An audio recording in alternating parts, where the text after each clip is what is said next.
sit down. Hello folks, Colin here, Festa 67's workshop. Welcome to issue number 59 of Legends of Ferrari F1, the diecast 1/24 scale model collection from our good old friends at DeAgostini. Now, if you'd like to grab these for yourself and start collecting these beautiful Ferraris, and who wouldn't, head over to DeAgostini's website. There's a clickable link in the description below. And you too can start collecting these. Now look at what we got this week. We got the Ferrari 512 F1 from the year 1965, driven by Lorenzo Bandini, folks. Yes. So let's have a quick flick through today's magazine and see what we've got. Says here, an improved version shortly before the end of the season, just as John Surtees was about to win the championship with his 158 F1, the Ferrari team lined up another model with Lorenzo Bandini at the wheel. Car in question, with a 12-cylinder engine, was used extensively the following year, although without much success. Surtees, who drove it in 4 Grand Prix races, only made it onto the podium once, and his teammate twice. So it wasn't the car they thought it would be, folks. Gives you loads of blurbage there and facts and figures about the car, about the races of that era. The beginning of a glorious era there. Look at that size of that engine. Unbelievable. And again, how exposed everyone was back then. Beautiful era in yesteryear when you see old footage of these cars gunning around Monaco and places like that. And again, when you look at how basic all the safety was with straw bales, like they're going to do a lot. Yeah, different times. There's the briefing there, all the blurbage and everything about the car. This is a little write-up about Bandini there and tragic destiny. Driving for a Ferrari there. Obviously, he sadly was lost in 1967. So, yeah, give these a read, folks. You'll find a lot of interesting facts and stuff out. And, yeah, there you go. This is Enervici, chief mechanic. A little bit of a profile on him there. He lived to the ripe old age of 93, folks. What an innings that was. So give these a read. You find out lots of background information on key people over the years. So that's the magazine done. So we'll put that to one side, folks, and we'll bring the model in and we'll have a look at what we got this week. And there she is, folks. Comes in a nice big protective case there, folks. Ferrari 512 F1, Lorenzo Bandini written on the side. So we'll get this opened up. And then when we come back, we can have a little looky look at the model. Okay, folks? And there you go, folks. And look at that. So we'll do our usual down shot there. Very basic rudimentary design there. The big old torpedo shape there. Back in the days, pre-side pod and wings. But again, a very clean looking car. Very elegant. Got the exposed cylinder banks there with their mesh covers either side. Very minimalistic rollover hoop there for the driver. Looking down into the seat, what do we notice the absence of, folks? Yes, no seat belts, no harnesses. Unbelievable, isn't it? Because the mindset back then was it was far easier to be thrown from the car when it crashed than to be in it. And it's a weird mindset. It don't compute these days, but they had their reasons. In there, you'll notice the manual gear lever there, manual gear changes back in the day.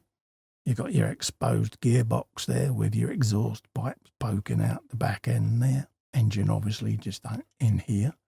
All your exposed suspension linkages and springs. Skinny little tyres back in the day there. Very beautiful looking car, I must admit, with all the rivet detail down the side there. exposed there with the exhaust pipes all exposed under there, and the suspension.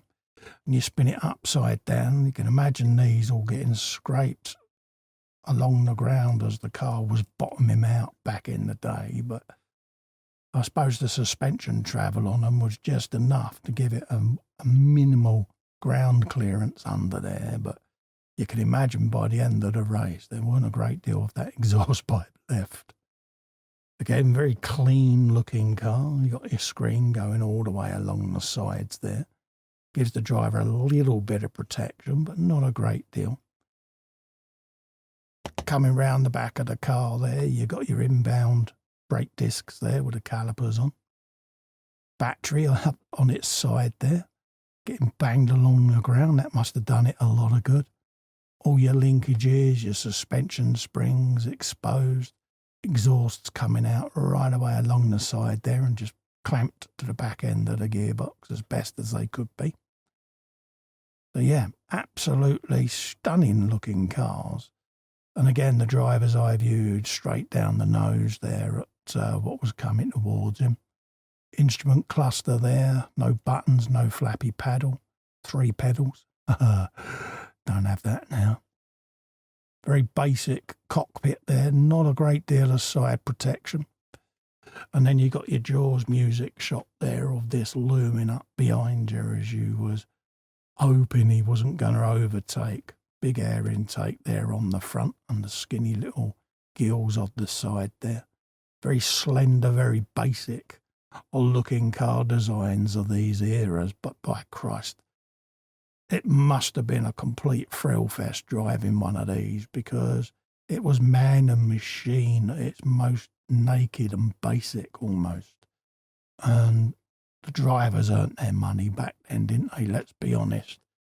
You know, putting themselves at risk in these cars at the speeds they were going on street circuits. Yeah, you've got to doff your hat to them, haven't you? Beautiful, beautiful example there of a wonderful, wonderful era of motor racing. It really is. Back in the days of the Shedonistas, folks, as we used to call them in the UK.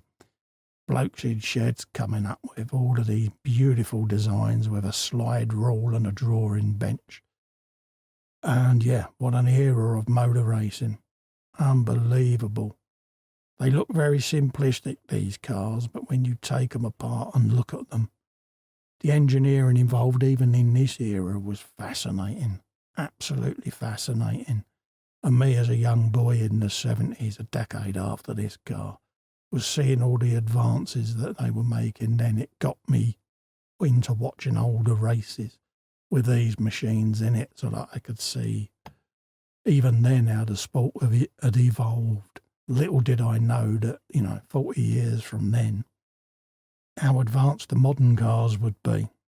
Fundamentally beautiful, beautiful design era. A very clean, sponsor-free looking Ferrari there, folks, isn't it? We'll just drop that on the bench to protect it. Don't forget, if you'd like to grab these cars and start collecting them, folks, head over to DeAgostini's website. There's a clickable link in the description below. And you too can be collecting these. Also, to help me out and keep the channel alive, give Little Fester a click in the corner there and subscribe to the channel. Helps grow the channel, keeps it alive. Ring the bell whilst you're there to get notified of future video content. Remember to like and hype the video. Really does push the video out there into other people's feeds and get them to come and visit me. Thank you so much for coming in and keeping me company. I really do appreciate it, folks. I look forward to seeing you in the next video. Until then, stay safe and well. Goodbye for now.